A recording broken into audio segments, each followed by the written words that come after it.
الله من الشيطان الرجيم. الأخلاء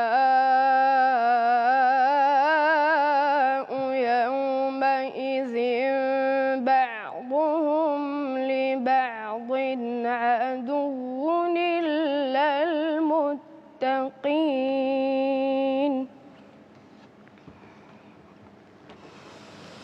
يا عبادي لا خوف عليكم اليوم ولا أنتم تحزنون. الذين آمنوا بآياتنا وكانوا مسلمين.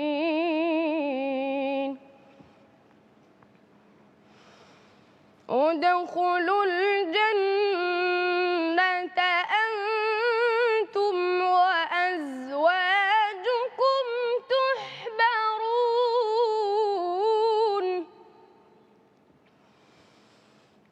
يطاف عليهم بصحاف من ذهب وأكواب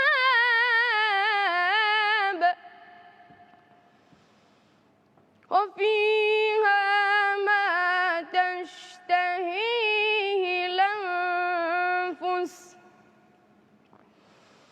وفيها ما تشتهيه الأنفس وتلذ الأعين وأنتم فيها خالدون.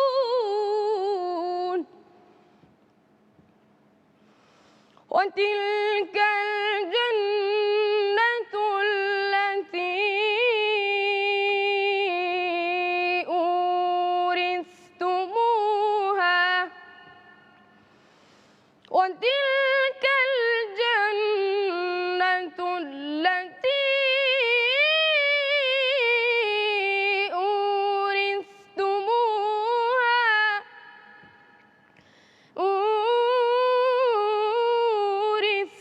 أورثتموها بما كنتم تعملون.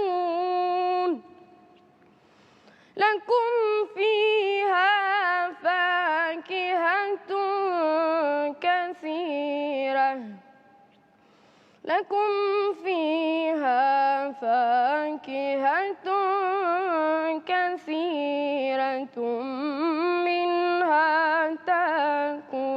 تأكلون. صدق الله العظيم. بسم الله الرحمن الرحيم. الحمد لله رب العالمين، وصلى الله وسلم وبارك على سيدنا ونبينا محمد وعلى آله وصحبه أجمعين. سبحان المعطي الوهاب. فيعني ابننا اسمه عبد الباسط، فذكرنا بعبد الباسط رحمه الله، وأبوه عبد الفتاح، فسبحان من فتح عليك يا بني. وإن تعجب فاعجب لوراش يقرأ برواية ورش، فهو ليس ورشا بل هو وراش. زادك الله توفيقا يا بني، ما أجمل ما قرأت، ونسأل الله عز وجل أن يجعل القرآن ربيع قلوبنا ويجعله نور طريقنا. ولكن أنبهك على أمر في الوقف والابتداء، انتبهوا إليه يا إخوة بارك الله فيكم. القرآن العظيم بكلام العرب نزل، وكلام العرب له ما يسمى بالإعراب، فأحيانا إعادة الكلمة قد توهم السامع أن الكلمة مكررة في الآية.